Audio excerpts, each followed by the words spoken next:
बिस्मिल्लाहिर्रहमानिर्रहीम। मैं एक पाकिस्तानी मुजाहिद जो ख़ुद को जहाद कश्मीर में शामिल कर चुका हूँ। वीडियो शुरू करने से पहले आप सबसे गुजारिश है कि सब्सक्रिप्शन के बटन को दबाएं और बेल आइकन पर क्लिक करें ताकि हमारी हर नई आने वाली वीडियोस आप तक सबसे पहले पहुँचती रहें। और हमारी वीडियोस पसंद आने की सूरत में लाइक शेयर करें और कमेंट सेक्शन में पाकिस्तान पाक आर्मी और ISI जिंदाबाद का नारा लगाना न भूलें।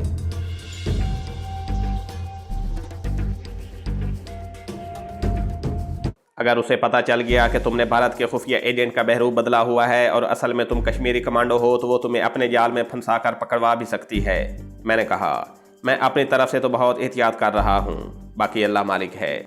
इसके बाद हम देर तक भारतीय हुकूमत को इसराइली हुकूमत से मिलने वाले खुफिया पैकेज के बारे में गुफ्तगू करते रहे। ये फैसला तो हमने उसी वक्त कर लिया था कि इंद्रानी से हमें जो सीक्रेट मालूमात हासिल हुई हैं उनका जिक्र हम अपने दोस्त अब्दुल गनी से नहीं करेंगे। हम उस पर यह ज़ाहिर नहीं करना चाहते थे कि मेरा इंडियन सीक्रेट सर्विस के एक सीनियर एहलकार इंद्रानी से किसी किस्म का कोई ताल्लुक वास्ता है। अब्दुल गनी कोई हमारा दुश्मन नहीं था, लेकिन यह बात उसे बता देने से आगे चलकर बहुत सी उलझनें पैदा हो सकती थी। मुमकिन था कि खुद अब्दुल गनी से कोई भूल हो जाए और वो आगे किसी से उसका जिक्र कर दे। हमने फैसला यही किया कि अब्दुल गनी को इसराइली सीक्रेट पैकेज के बारे में कुछ नहीं बताएंगे और ये देखेंगे कि वो क्या खबर लाता है और सीक्रेट पैकेज से मुतल्लिक़ क्या इंकशाफ करता है। यूँ इंद्रानी के इंकशाफ की भी तस्दीक या तरदीद हो सकती थी। दूसरी जानिब हमने सूरा बीबी के मंगेतर को अमृतसर जेल से निकलवाने के सिलसिले में सलाह मशवरा शुरू कर दिया और बब्बर सिंह कहने लगा, देखने में ये काम कोई इतना मुश्किल भी नहीं है। ग्रां की नगरी अमृतसर में हमारा एक से एक काबिल एतबार और असर और रसूख वाला आदमी मौजूद है और तकरीबन हर सरकारी महकमे में मौजूद है। लेकिन खालिस्तान तहरीक से खौफजदा होकर हिंदू सरकार ने अमृतसर जेल के अमले में कलीदी असामियों पर सिख किरदारों की बजाय हिंदुओं को लगा दिया हुआ है। और ये वो ऐसे हिंदू हैं कि जिनके बारे में CID ने पूरी छानबीन की है और भारतीय हुकूमत को यकीन दिलाया है कि ये कट्टर कांग्रेसी हैं और खालिस्तान के दुश्मन हैं। सिर्फ ये बात हमारी राह में रुकावट बन सकती है। वैसे गैर अहम पोस्टों पर सिख सरदार ही मुलाजिम हैं और ज़ाहिर है कि वो सब अपने ही आदमी हैं और हमारी हर तरह से खुफिया मदद करेंगे। मैंने सरदार जी की बात आगे बढ़ाते हुए कहा, सबसे पहले तो हमें सुगरा बीबी से उसके मंगेतर गुलाम रसूल का जो अमृतसर जेल में बंद है का हुलिया मालूम करना चाहिए और फिर अमृतसर जेल से इसकी तस्दीक करवानी होगी कि यही वो गुलाम रसूल है जिसे बॉर्डर फोर्स ने पाक भारत बॉर्डर से अगवा किया था और जिसकी होने वाली बीवी को रिटायर्ड सुंदरदास ने पटियाले अपने घर में डाल रखा था। जब इसकी तस्दीक हो जाएगी तो फिर ये मालूम करना होगा कि गुलाम रसूल को जेल में किस जगह रखा गया है और वहाँ सिक्योरिटी का क्या इंतज़ाम है। ये सारी बातें हमें हतमी तौर पर सबसे पहले मालूम हो जानी चाहिए। बब्बर सिंह कहने लगा, ये सब कुछ हमारे आदमी मालूम कर लेंगे। सुगरा बीबी को बुलाकर उससे गुलाम रसूल का हुलिया मालूम करते हैं। थोड़ी देर बाद सुगरा बीबी हमारे सामने चादर से जिस्म और सर ढांपे नजरें नीचे किए बैठी थी। उससे गुलाम रसूल का हुलिया मालूम किया गया। सुगरा बीबी ने गुलाम रसूल का पूरा हुलिया बता दिया। गुलाम रसूल की पहचान की एक खास बात यह थी कि उसके बाएं रुखसार पर सूरज ग्रहण का एक लंबा स्याह निशान था जो कान के करीब ऊपर की तरफ चला गया था। दूसरे ही दिन बब्बर सिंह जी ने अपने खास आदमी को इस मिशन पर अमृतसर रवाना कर दिया कि वो जाकर ये मालूम करे कि इस हुलिया का कोई नौजवान अमृतसर जेल में मौजूद है भी या नहीं। अगर मौजूद है तो उसका नाम क्या है और उसे किस जुर्म में कैद किया गया है। उस आदमी ने एक हफ्ता लगा दिया। वापस आकर उसने गुलाम रसूल की एक पासपोर्ट साइज की किसी मामूली कैमरे से उतारी हुई तस्वीर हमारे सामने रख दी। तस्वीर पर काफ़ी दाग धब्बे थे और लगता था कि किसी रजिस्टर पर या फाइल पर लगी हुई फ़ोटो पर से बड़ी जल्दी से मामूली से कैमरे से उतारी गई है, लेकिन तस्वीर में शक्ल पहचानी जा सकती थी। ये तस्वीर सुगरा बीबी को दिखाई गई तो उसने फ़ौरन पहचान कर कहा, यही मेरा मंगेतर गुलाम रसूल है और उसकी आंखों में आंसू आ गए। बब्बर सिंह ने सुगरा बीबी को सेवादारनी के साथ वापस भेज दिया। गुलाम रसूल की फ़ोटोकॉपी हमने अपने पास रख ली और बब्बर सिंह कहने लगा, सिकंदर अली, मैं तुम्हें इन हालात में इस मिशन पर नहीं भेजना चाहता, मगर इस मिशन का अहम रोल तुम ही अदा कर सकते हो, इसलिए तुम्हें खुद अमृतसर जाना ही पड़ेगा। मैंने कहा, मैं इस मिशन के लिए हर वक्त अमृतसर जाने को तैयार हूँ। तो वो कहने लगा, सिर्फ थोड़ा इंतज़ार करो और मुझे अपने खुफिया ज़राए से अमृतसर अपने आदमी से रब्ता पैदा कर लेने दो। वो दिन गुजर गया। दूसरे दिन शाम को बब्बर सिंह ने मुझे अपने पास बुलाया और कहने लगा, सिकंदर अली, मैंने अमृतसर बात कर ली है, तुम आज रात की गाड़ी पकड़कर अमृतसर चले जाओ। जिस आदमी से मैंने बात की है वो इस मिशन में तुम्हें हर तरह से गाइड करेगा। मुझे यकीन है कि उसकी मदद और अपनी हिम्मत और महारत से तुम गुलाम रसूल को दिल्ली लाने में कामयाब हो जाओगे। मैं उसी रात अमृतसर जाने वाली ट्रेन में सवार हो गया और दूसरे रोज़ अमृतसर पहुंच गया। वहां बब्बर सिंह के खास सरदार जी को उनकी दुकान पर जाकर मिला। ये दरमियानी उम्र का सिख था। अमृतसर के चौक फरीद में उसकी दुकान थी। ये मैं नहीं बताऊंगा कि उसकी दुकान किस चीज़ की थी और उसका असली नाम भी नहीं बताऊंगा। आप यूँ समझ लें कि उसका नाम परमेश्वर सिंह था, परमेश्वर सिंह को पहले से बब्बर सिंह जी ने सब कुछ बता दिया हुआ था कि मैं किस मिशन पर उसके पास आया हुआ हूँ। परमेश्वर सिंह कहने लगा, बैठ जाओ भैया जी, अभी तुमसे बात करता हूँ। वो दो एक ग्राहकों में मसरूफ़ था। जब ग्राहक चले गए तो उसने मेरी शनाख्त के घर से मुझसे खुफिया ज़ुबान में 2-3 बातें की, जिनका मैंने सही सही जवाब दे दिया। वो मुतमईन हो गया और कहने लगा, मेरे साथ आ जाओ। दुकान पर उसने छोटे लड़के को बिठाया और मुझे अपने मकान पर ले गया, जो वहीं एक तंग गली में था। हम मकान की बैठक में बैठ गए।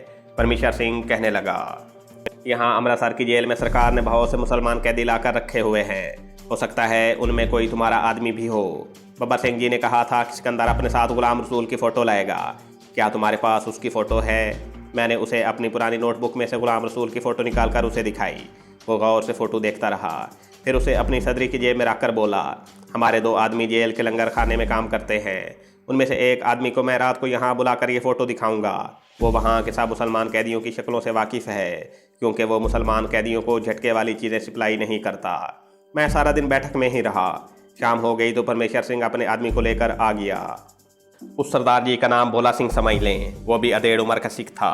भोला सिंह को परमेश्वर सिंह ने पहले से ब्रीफ कर दिया हुआ था और गुलाम रसूल की फ़ोटो भी उसे दिखा दी थी। भोला सिंह ने मुझे ऊपर से नीचे तक देखा। शायद वो मुझे पहचानने की कोशिश कर रहा था। फिर उसने मुझे पहचान लिया और बोला, भैया जी, मुझे लगता है कि मैंने तुम्हें बहुत देर पहले अमृतसर जेल में देखा हुआ है। उसके आगे झूठ बोलने की ज़रूरत नहीं थी। मैंने कहा, सरदार जी, आप बिल्कुल ठीक कह रहे हैं। बहुत अरसा पहले मैं अमृतसर जेल में कैद था, मगर फ़रार होने में कामयाब हो गया था।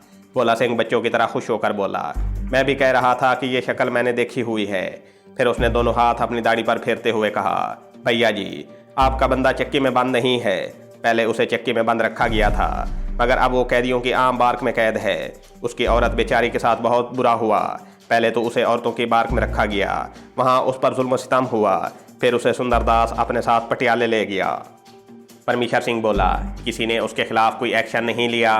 भोला सिंह कहने लगा, भैया जी, कौन पूछता है। सुंदरदास जेल में असिस्टेंट सुपरिटेंडेंट रह चुका था। औरत पाकिस्तान के बॉर्डर से पकड़ी गई थी। किसने एक्शन लेना था उसके खिलाफ? मैंने उन दोनों को बिल्कुल ना बताया कि हम सुगरा बीबी को पटियाले से निकाल कर दिल्ली ला चुके हैं। बब्बर सिंह जी ने भी मुझे मना किया था कि मैं सिवाय गुलाम रसूल के और किसी से सुगरा बीबी का जिक्र न करूं। परमेश्वर सिंह ने असल मौजू की तरफ आते हुए भोला सिंह से पूछा, खालसा जी, हमने गुलाम रसूल को जेल से भगाना है। ये सरदार बब्बर सिंह खालसा जी का हुक्म है। तुम बताओ कि उसे भगाने में हमारी क्या मदद कर सकते हो। भोला सिंह कहने लगा, खालसा जी का हुक्म सर आंखों पर, मगर मुझे 1-2 दिन की मोहलत दे दो। मैं ज़रा अपने हिसाब से जांच पड़ताल कर लूँ। भोला सिंह 2 दिन की मोहलत लेकर चला गया। रात को मैं बैठक में ही सो गया। अगले दिन परमेश्वर सिंह ने दुकान पर जाते हुए कहा, भैया जी, तुम शहर की सैर को ही चले जाओ, बैठे बैठे अकड़ जाओगे। अगरचे मेरा अब वो हुलिया नहीं रहा था जो उस वक्त था जब मैं उस शहर की जेल से फरार हुआ था, फिर भी मैं एहतियात से काम ले रहा था और शहर में आम लोगों के सामने नहीं जाना चाहता था।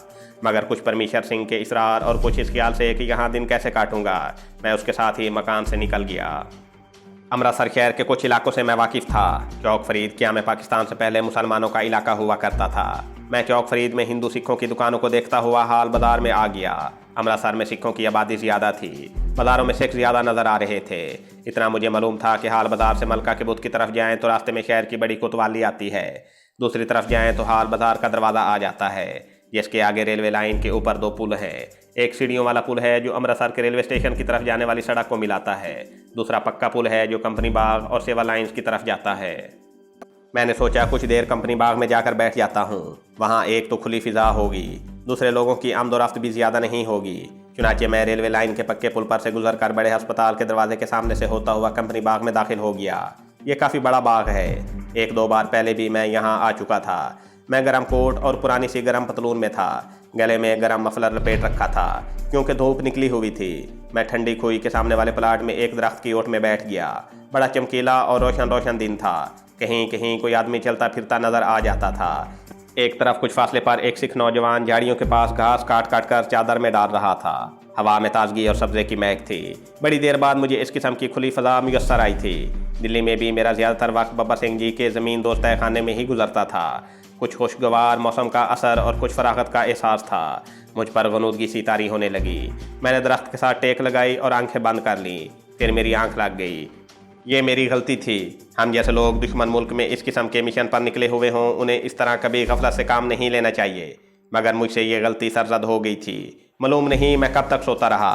कि किसी ने मेरे बाजू को जोर से हिलाया। मैंने बड़बड़ाकर आंखें खोल दी। मेरे सामने एक आदमी खड़ा था जो जरा झुककर मुझे गौर से देखते हुए कह रहा था, महाराज कहाँ से आए हो, यहाँ क्यों सो रहे हो। उस आदमी के कानों में मुरलियाँ थीं, कोट के अंदर वास्कट पहनी हुई थी। मैं जल्दी से संभल कर बैठ गया और कहने लगा, महाराज जलंधर से शीतला मंदिर में देवी दर्शन को आया था, कंपनी बाग की सैर को भी आ गया और थक कर यहाँ बैठा तो नींद आ गई। इसके साथ ही मैं उठ खड़ा हुआ और पतलून पर लगी हुई मट्टी और घास झाड़ता चलने लगा तो उस आदमी ने मुझे रोककर कहा, महाराज ज़रा ठहरो तो सही, हमसे भी दो एक बातें कर लो। जलंधर में तुम क्या काम करते हो। मैं एक सेकंड में समझ गया था कि ये सीआईडी का आदमी है, मगर मैंने अपने चेहरे को बड़ा पक्का बनाया हुआ था और एक लम्हे के लिए भी ये ज़ाहिर नहीं होने दे रहा था कि मैं घबरा गया हूँ। मैं रुक गया। जलंधर के 2-3 ऐसे मोहल्लों के नाम मुझे मालूम थे जहाँ हिंदुओं की आबादी थी। मैंने उनमें से एक मोहल्ले का नाम लेकर उसे झूठ मूठ गली का नंबर और मकान का नंबर भी बता दिया और उस पर असर डालने की गरज से कहा, मैं डीसी जलंधर के ऑफिस में काम करता हूँ, मेरा नाम सुरेश बल्ला है, मगर तुम मुझसे ये सब कुछ क्यों पूछ रहे हो। उस आदमी ने मुस्कुराते हुए कहा, वैसे ही पूछ रहा हूँ महाराज, आप नाराज़ क्यों होते हो बल्ला जी, अमृतसर में आप कहाँ ठहरे हुए हैं। मैं जब कंपनी बाग के गेट की तरफ आ रहा था तो मैंने अस्पताल के दरवाजे के पहलू में एक कोठी के बाहर डॉक्टर सत्यप्रकाश सर्जन के नाम की अंग्रेजी और हिंदी या शायद गुरमक्खी में लिखी हुई तख्ती पड़ी थी। कोठी के गिर्द 4-5 फुट ऊंची दीवार थी। मेरे दिमाग में उसी लम्हे एक स्कीम आ गई और मैंने कहा, मैं यहाँ करीब ही डॉक्टर सत्यप्रकाश सर्जन के यहाँ ठहरा हुआ हूँ, वो हमारे रिश्तेदार हैं, बेशक चलकर उनसे पूछ लो। इस वक्त वो अपने क्लिनिक में ही हैं। उसकी जगह अगर कोई ना तजर्बाकार सीआईडी का आदमी होता तो मुझे वहीं छोड़कर चल देता, मगर ये आदमी कोई पुराना घिसिया हुआ तजर्बाकार आदमी लगता था। इसे मुझ पर एतबार नहीं करना चाहिए था। चुनाचे उसने मुझ पर एतबार ना किया और बोला, तो चलो महाराज, डॉक्टर सत्यप्रकाश जी से ही चलकर मिल लेते हैं, मेरी एक टांग में दर्द रहता है, उनसे कोई दवा दारू भी ले लूँगा। वो मेरे साथ चल पड़ा। रास्ते में मैंने सब कुछ सोच लिया कि मुझे क्या करना होगा। डॉक्टर की कोठी कंपनी बाग के गेट के पास ही थी। मैं सीआईडी के आदमी को लेकर कोठी के अहाते में आ गया। बरामदे में कुछ मरीज बैठे अपनी बारी का इंतजार कर रहे थे। एक गांधी कैब वाला लड़का स्टूल पर बैठा था। मैंने सीआईडी वाले आदमी से कहा, आप यहाँ बैठे, मैं डॉक्टर सत्यप्रकाश जी को यहाँ बाहर ही बुला लेता हूँ। जो कुछ मैंने करना था वो मैंने पहले ही तय कर रखा था। इमरजेंसी हालात में हमें इतनी तेज़ी के साथ ही सोचना और उस पर अमल करना होता है, वरना हम लोग मारे जाते हैं। सीआईडी वाले आदमी ने देख लिया था कि सामने डॉक्टर के नाम की तख्ती लगी हुई है। दरवाजे के बाहर चपड़ासी बैठा है। दूसरा कोई रास्ता नहीं है कि जहाँ से मैं फरार हो सकूँ। आखिर मैं भागकर कहाँ जाऊँगा और किस तरफ से भागूंगा। दूसरे, मैंने उस आदमी को एक तो बड़े एतमाद के साथ डॉक्टर सत्यप्रकाश को बाहर बुलाने का कहा था, और दूसरे मैंने उसे इतना मौका ही ना दिया था कि वो कुछ सोच सके, और जल्दी से डॉक्टर के क्लिनिक के बाहर बैठे हुए चपड़ासी की तरफ बढ़ा। इस दौरान मैंने कोट की जेब में हाथ डालकर 100 रुपये का नोट अपनी मुट्ठी में दबा लिया था। मैं अपने कोट की जेब में हमेशा 150 का नोट ज़रूर रखता था ताकि इस किस्म के हालात में काम आ सके। चपड़ासी मुझे अपनी तरफ बढ़ता देकर उठ खड़ा हुआ। मैंने कोट की जेब में से हाथ निकालकर उसके साथ इस तरह मुसाफा किया जैसे मैं उसे पहले से जानता हूँ, और मुसाफा करते हुए उसकी मुट्ठी में नोट थमा दिया और मुस्कुरा कर कहा, 100 का नोट है, डॉक्टर से जल्दी मिलना है। सीआईडी का आदमी मुझसे पीछे 6-7 कदम के फासले पर दूसरे मरीजों के पास खड़ा था। यह सब कुछ 1-2 सेकंड में हो गया था। उसने यही देखा होगा कि मुझे देखकर चपड़ासी उठ खड़ा हुआ है। मैंने उससे हाथ मिलाया और चपड़ासी ने दरवाज़ा खोल दिया। दरवाज़ा खुलते ही मैं अंदर चला गया।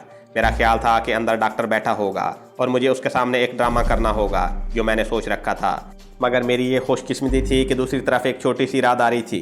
डॉक्टर का कमरा राहदारी के आखिर में था, जहाँ उसके नाम की एक और तख्ती लगी हुई थी। मैं तेज़ तेज़ कदम उठाता उस तरफ गया। डॉक्टर के दरवाजे के साथ ही एक और कमरा था जिसका दरवाज़ा खुला था। ये स्टोर किस्म का एक कमरा था जिसके अंदर लकड़ी के खोखे और दवाइयों के खाली डब्बे वगैरह इधर उधर बिखरे पड़े थे। मैंने देखा कि उस कमरे के सामने वाली दीवार में एक और दरवाज़ा था जो अंदर से बंद था।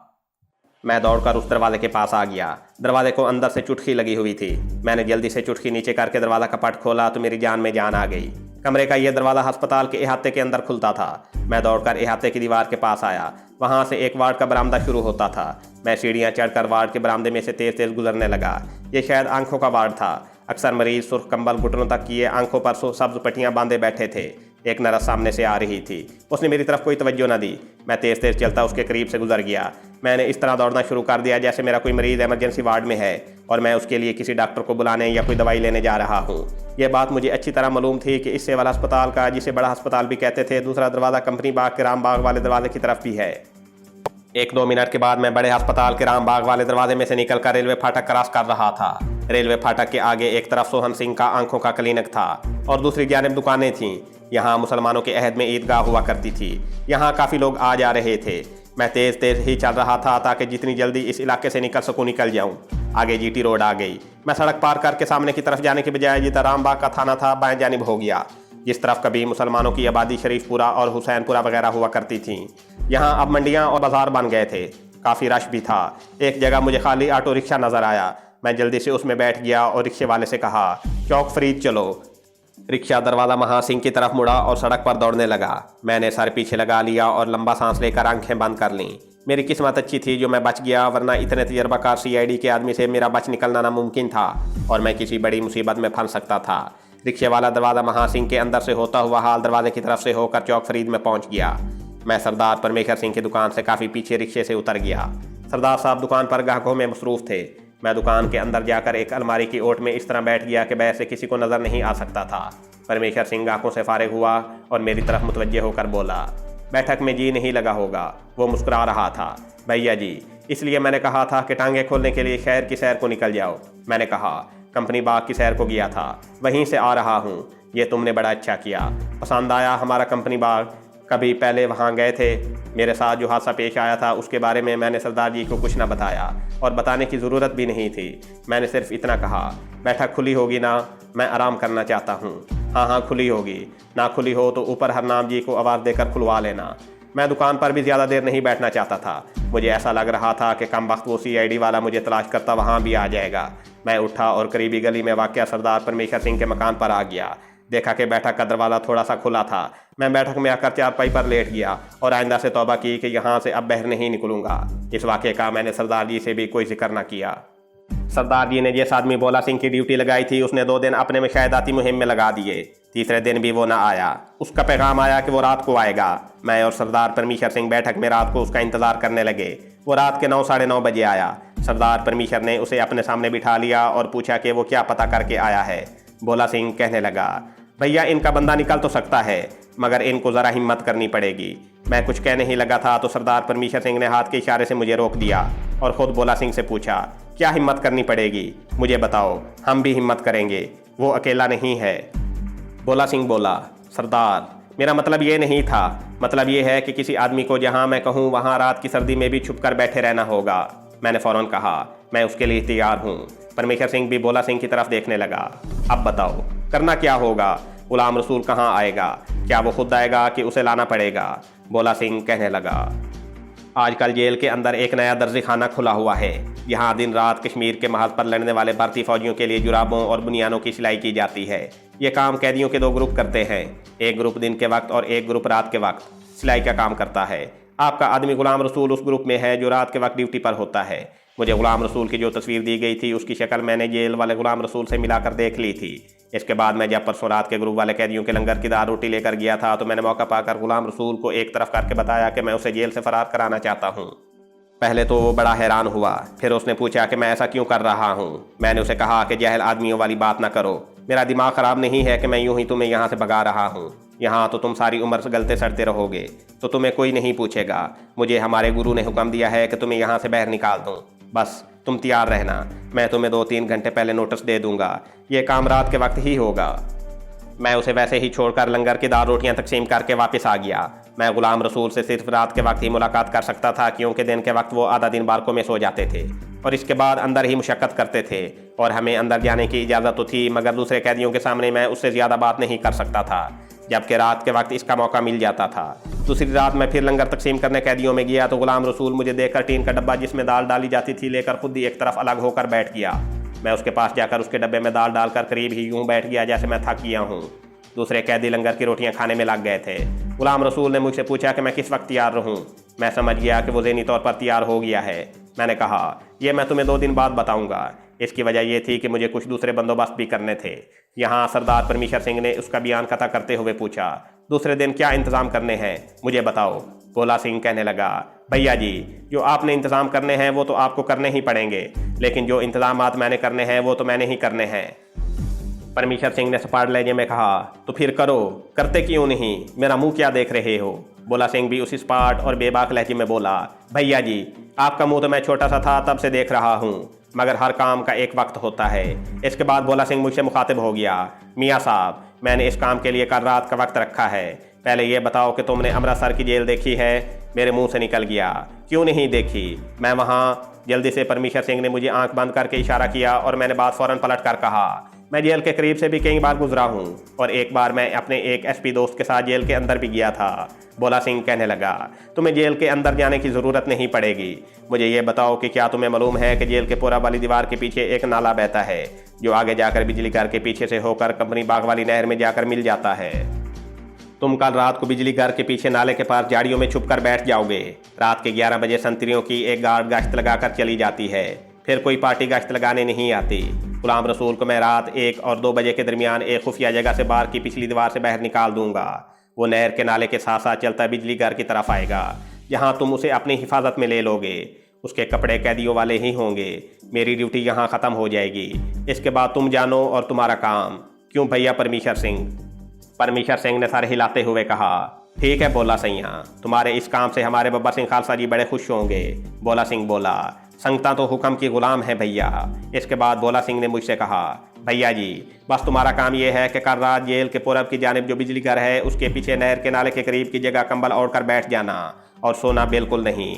अगर तुम सो गए तो समझो कि तुम्हारी और गुलाम रसूल की किस्मत भी सो जाएगी। मैंने कहा, मैंने वो जगह देखी हुई है, मैं रात पड़ते ही वहाँ छुप कर बैठ जाऊँगा। भोला सिंह वक्त और जगह तय करके चला गया। परमेश्वर सिंह कहने लगा, सुबह दिन की रोशनी में भी कंपनी बाग जाकर बिजली घर देख आना, रात को छुपने के लिए कोई जगह भी देख आना। मैं दिन के वक्त बाग जाने का खतरा नहीं लेना चाहता था। कंपनी बाग में सीआईडी के आदमी से आमना सामना हो जाने का खतरा था। वैसे मैंने वो बिजली घर देखा हुआ था। वो जेल से कुछ फासले पर जनूब की तरफ आते हुए कंपनी बाग में दाखिल होने वाली मार रोड के शुरू में ही था और वो एक वीरान सी जगह थी। उसके इर्द गिर्द अभी ज़्यादा कोठियाँ नहीं बनी थीं और एक छोटी नहर का छोटा नाला बहता था जो आगे जाकर मजिट्ठा रोड के करीब कंपनी बाग वाली छोटी नहर से मिल जाता था। मैंने परमेश्वर सिंह से पूछा, क्या मुझे गुलाम रसूल को निकाल कर यहाँ आपकी बैठक में ही लाना होगा या मुझे उसे लेकर अमृतसर शहर से बाहर निकलने की कोशिश करनी होगी? परमेश्वर सिंह ने बिल्कुल सही कहा कि अगर तुम गुलाम रसूल को लेकर मेरे पास आ जाओगे तो यूँ समझ लो कि वो एक जेल से निकल कर मेरे घर की जेल में बंद हो जाएगा, क्योंकि सुबह होने तक उसके फरार का इल्म जेल के आदमियों को हो जाएगा और सारे शहर की पुलिस हरकत में आ जाएगी और गुलाम रसूल को पता नहीं कब तक मेरे मकान में छुपे रहना होगा। दूसरी तरफ तुम अकेले भी उसे रात के वक्त अमृतसर से बाहर नहीं निकाल सकोगे, क्योंकि उस वक्त तुम्हें कोई सवारी नहीं मिलेगी जो तुम्हें शहर से बाहर ले जाएगी। पैदल तुम दोनों कहाँ तक चल सकोगे? मैंने पूछा, तो फिर आपके ख्याल में मुझे क्या करना चाहिए? परमेश्वर सिंह बोला, तुम्हें सिर्फ यही करना होगा कि तुम रात को यहाँ से निकल कर बिजली घर के पीछे छुप कर बैठ जाना, बाकी सारा काम मैं करूँगा। समझ गए हो? मैंने कहा, जी हाँ समझ गया हूँ। तो बस फिर ठीक है। दूसरे दिन रात को खाना हम दोनों ने इकट्ठे ही खाया। इसके बाद परमेश्वर सिंह बोला, तुम बैठक में मेरा इंतज़ार करो, मैंने जो कुछ बंदोबस्त किया हुआ है उसको एक बार फिर चेक करने जा रहा हूँ। मेरे आने से पहले तुम यहाँ से मत निकलना। वो चला गया। उसने मुझे कुछ नहीं बताया था कि उसने क्या बंदोबस्त किया है, लेकिन परमेश्वर सिंह की तबीयत को मैं थोड़ा बहुत जान गया था। वो एक जिम्मेदार आदमी था। बब्बर सिंह खालसा ने यूं ही मुझे उसके पास नहीं भेजा था। मुझे यकीन था कि उसने जो बंदोबस्त भी किया है अच्छा ही किया होगा और मैं गुलाम रसूल को लेकर अगर कोई नागहानी मुसीबत रास्ते में ना आई तो अमृतसर से निकलने में कामयाब हो जाऊंगा। परमेश्वर सिंह ने 2-2.5 घंटे लगा दिए और आते ही कहने लगा, भैया जी सब काम ठीक ठाक है, बस अब तुम तैयारी पकड़ो। मैं तुम्हें कंपनी बाग में उस जगह मिलूंगा जहाँ बिजली घर वाला नाला मजिट्ठा रोड वाली छोटी नहर में गिरता है। ये मेरा खेत साथ ले जाना और घबराना बिल्कुल नहीं। भोला सिंह एतबार वाला आदमी है। मैंने खेस अपने पास रख लिया और रात ज़रा गहरी होने का इंतज़ार करने लगा।